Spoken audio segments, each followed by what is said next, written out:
Hello दोस्तों, welcome back. अगर आप हैं बिहार में नियोजित शिक्षक तो आप सभी का बहुत बहुत स्वागत है अभी के इस वीडियो में। तो जैसा कि आप सभी को पता ही है कि कल आप लोगों का एक नियमावली पास हुआ जिसको विशिष्ट शिक्षक नियमावली नाम दिया गया है। उसमें कई सारे चीज़ें आई जिसमें यहाँ पे जो मुख्य मुख्य चीज़ें हैं वो मैं आप लोगों को बताने वाला हूँ। क्या यहाँ पे मुख्य मुख्य जो चीज़ है कि कौन सीनियर होगा, बीपीएससी वाले या नियोजित शिक्षक, क्या एनपीएस का लाभ नियोजित शिक्षकों को मिलेगा, क्या सक्षमता परीक्षा जनवरी में होगा, पे प्रोटेक्शन और सेवा निरंतरता मिलेगा अथवा नहीं मिलेगा। तो सारा कुछ हम लोग यहाँ पे आपको डिटेल्स में बताने वाले हैं और कुछ चीज़ों का आपको हम साक्ष्य दिखाने वाले हैं जिसको आप लोग यहाँ पे जिसके आधार पर आप लोग पूरी तरीके से कंफर्म हो जाइएगा, किसी भी तरह का कोई भी कन्फ्यूजन नहीं रहेगा। तो सबसे पहले आप सब जितने भी नियोजित शिक्षक हैं वो सभी राज्यकर्मी बनने वाले हैं। उसके लिए आप लोग को एक परीक्षा देना होगा जिस परीक्षा का नाम है सक्षमता परीक्षा।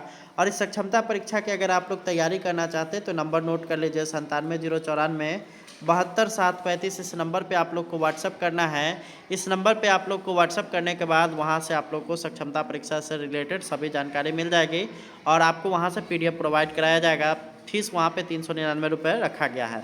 तो बिना परीक्षा पास किए आप लोग को राज्यकर्मी का दर्जा नहीं मिलने वाला है, ये कंफर्म है। और भी अगर डिटेल्स चाहते हैं तो आप लोग डिस्क्रिप्शन बॉक्स चेक करिए। तो आइए अब हम लोग सबसे पहला जो पॉइंट इस पर दिया गया है कि यहाँ पे कौन सीनियर होगा, नियोजित शिक्षक सीनियर होंगे या फिर बीपीएससी वाले शिक्षक। तो इसके लिए हम लोग चलेंगे सीधे जो नियमावली आया है उस पर और उसमें आप लोग को समझाने की कोशिश करेंगे कि कौन उसमें सीनियर होने वाला है। सबसे पहले आप लोग को पता होना चाहिए कि आप लोग विशिष्ट शिक्षक है, विद्यालय अध्यापक नहीं, अर्थात आप लोग का एक अलग संवर्ग बनाया गया है और बीपीएससी वाले जो शिक्षक है उनका अलग संवर्ग है। लेकिन फिर भी यहाँ पे अगर आप लोग को तुलना करना है तो यहाँ पे और थोड़ा सा नीचे आ जाएंगे, 8वां नंबर में वेतन में आ जाएंगे। तो यहाँ पे आप लोग देखिएगा कि आप लोग को पूर्ण वेतन संरक्षण यानी पे प्रोटेक्शन का लाभ मिलेगा, जिस कारण से आप सभी का अगर देखिएगा कि आप अगर अभी इंडेक्स 3 में हैं तो यहाँ ये जो बीपीएससी वाला जो आया है इसमें भी आप लोग को इंडेक्स 3 में ही आप लोग का पेमेंट रहेगा। वहीं अगर बीपीएससी वाले शिक्षकों की बात करिएगा तो अभी वो जो है अगर बात करेगा तो इंडेक्स 1 में है और आप अगर 3 में आते हैं तो यहाँ पे 100%, चूँकि दोनों आदमी का अगर देखिएगा दोनों ही बीपीएससी और नियोजित दोनों का है सेम यहाँ पे 2000 रुपये का यहाँ पे ग्रेड पे है और साथ ही साथ दोनों का जो है सेम ही तरीके से 3% की वेतन वृद्धि मिलने वाली है। तो जिस कारण से आप लोग का जो है अगर देखिएगा तो नियोजित शिक्षक 100% उनसे यहाँ पे सीनियर होंगे। और यहाँ पे एक और चीज़ यहाँ पे आप लोग देख सकते हैं, चिकित्सा भत्ता एवं शहरी परिवहन भत्ता शामिल है। तो यहाँ पे आप लोग देख सकते हैं शहरी चिकित्सा भत्ता यानी कि सीटीए। कुछ लोग यहाँ पे कन्फ्यूजन में थे कि सीटीए का लाभ मिलेगा अथवा नहीं मिलेगा, तो बिल्कुल मिलेगा आप लोग का। और सीटीए जब आप लोग को मिल रहा है तो आप लोग जितना बीपीएससी से बहाल शिक्षकों का पेमेंट बनेगा और आप उसका अगर इंडेक्स 1 में अभी है तो आप अगर इंडेक्स 3 में है तो आप हमेशा सीनियर रहेंगे।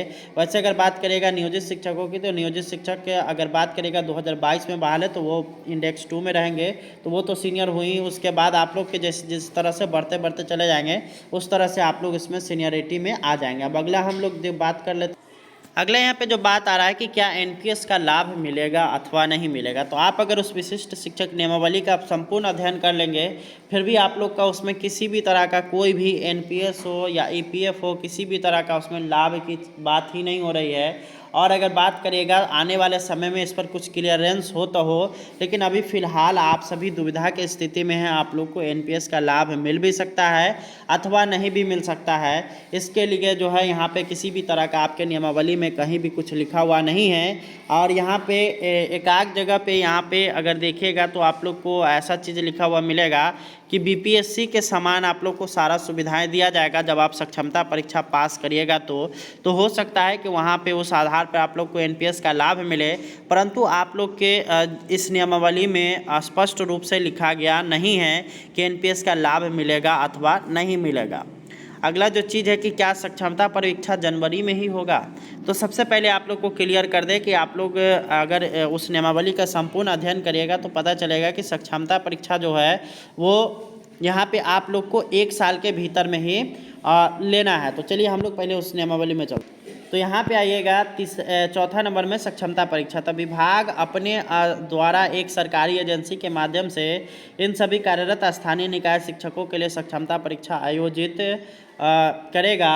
उसके बाद फिर आप लोग का है कि सक्षमता परीक्षा इस नियमावली में प्रवृत्त होने की तिथि से 1 वर्ष की अवधि के आयोजित की जाएगी, यानी कि 1 साल के भीतर में कभी भी आयोजित हो सकता है। तो अभी अगर फ़िलहाल स्थिति देखिएगा तो आपको यहाँ पे पता क्या चलेगा कि आप लोग का जो ये नियमावली है वो जो यहाँ पे बता रहा है कि आने वाले 1 साल के भीतर आप लोग का सक्षमता परीक्षा लिया जाएगा। उसमें कहीं भी स्पष्ट रूप से नहीं लिखा गया है कि जनवरी में ही होगा। और जब यहाँ पे अगर बात करिएगा जनवरी में, अगर आप लोग का अगर बात करिएगा कि एग्ज़ामिनेशन की बात करिएगा तो यहाँ पे जनवरी में एग्ज़ामिनेशन संभव नहीं दिखाई देता है। इसका कई सारा कारण है, जिसमें यहाँ पे आपको बता दें कि आप लोग ने कुछ दिनों पहले देखा ही होगा कि जो दिव्यांग बच्चे होते हैं उनको पढ़ाने हेतु जो शिक्षकों की बहाली है उसके लिए जो स्टेट की परीक्षा का निर्धारण है वो 20 से 25 जनवरी के बीच किया जा चुका है पहले ही। वहीं अगर बात करिएगा फरवरी में, तो फरवरी में इंटर और मैट्रिक की परीक्षा होने वाली है। वहीं अगर मार्च में बात करिएगा तो आप लोग का जो है स्टेट जो जनरली होता है 9, 10, 11, 12 के लिए, वो वहाँ पे पहले से दिया गया है उसमें डेट। तो जिस कारण से आप लोग का जो है यहाँ पे अगर बात करिएगा तो आप लोग का अभी जनवरी में एग्ज़ामिनेशन होने का यहाँ पे चांसेस नज़र नहीं आ रहा है। अगर बात करिएगा एग्ज़ामिनेशन होने की, तो एग्ज़ामिनेशन होने का चांसेस जो है वो अब आने वाले जो चुनाव है, लोकसभा चुनाव, उसके बाद ही यहाँ पे दिखाई दे रहा है। और यहाँ पे ऐसी उम्मीद है कि मई के बाद या फिर अंतिम मई में आप लोग का एग्ज़ामिनेशन हो और रिजल्ट में भी इसी तरह से कुछ देरी किया जा सकता है। आगे अब हम लोग अगला चीज़ पे चर्चा कर लेते हैं। अगला जो चीज़ है यहाँ पर कि पे प्रोटेक्शन और सेवा निरंतरता मिलेगा। तो बिल्कुल आप लोग को पे प्रोटेक्शन का लाभ मिलने वाला है। और आप सभी का जो है यहाँ पे प्रोटेक्शन, जैसे अगर मान लीजिए कि आपको मैंने पीछे भी बतलाया है कि कौन सीनियर होगा बीपीएससी या फिर जो है नियोजित, तो वहाँ पे हमने आपको उसी का जो है उदाहरण दिया था कि अभी बीपीएससी वाले इंडेक्स 1 में है, जबकि आप अगर मान लीजिए कि अभी 8वें इंडेक्स में है तो आपका 8वें इंडेक्स में ही पेमेंट बनेगा और उसी हिसाब से आप लोग को बेसिक पे वगैरह मिलेगा। इसमें यहाँ पे आप लोग को किसी भी तरह का कोई भी घबराने की आवश्यकता नहीं है, आप लोग को पे प्रोटेक्शन दिया गया है। आगे बात करिएगा सेवा निरंतरता का, तो आप लोग का सेवा निरंतरता का भी आप लोग को लाभ मिलेगा। और आप लोग की अगर बहाली अगर मान लीजिए कि 2003 में है तो आपके जो सेवा की अगर अवधि की अगर बात करिएगा तो 2003 से ही गिनती की जाएगी, 2023 या 2024 से नहीं, है ना। तो इसलिए आप लोग को घबराने की आवश्यकता नहीं है। तो ये सारा चीज़ आप लोग का यहाँ पे क्लियर है। इसमें आप लोग के साथ यहाँ पे एनपीएस का लाभ मिलने की जो संभावना है वो यहाँ पे सरकार के ऊपर डिपेंडेंट है। आप लोग का उसमें किसी भी तरह का कोई भी अगर बात करिएगा तो उसमें किसी भी तरह का कोई भी जिक्र नहीं है आपके नियमावली में। तो उम्मीद करते हैं कि सारा कुछ समझ गए होंगे।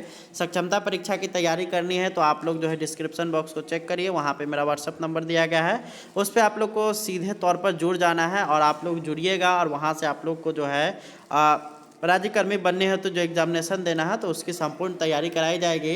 कक्षा 3 से लेकर के 8वीं तक के सारे बुक का जो है आपको पीडीएफ मिलेगा। इसके अलावा आप सभी का जो अगर बात करिएगा तो अलग अलग जो भी जैसे हिंदी ग्रामर हो गया, उर्दू ग्रामर हो गया, इंग्लिश ग्रामर हो गया, ये सब आप लोग को मिल जाएगा, जिससे कि आप लोग का एग्जामिनेशन काफ़ी आसान हो जाएगा। तो उम्मीद करते हैं कि वीडियो पसंद आया होगा। आप लोग से मिलेंगे नेक्स्ट वीडियो में। इस वीडियो को शेयर करिए ताकि अन्य लोगों को जानकारी मिले। धन्यवाद। Thanks for watching.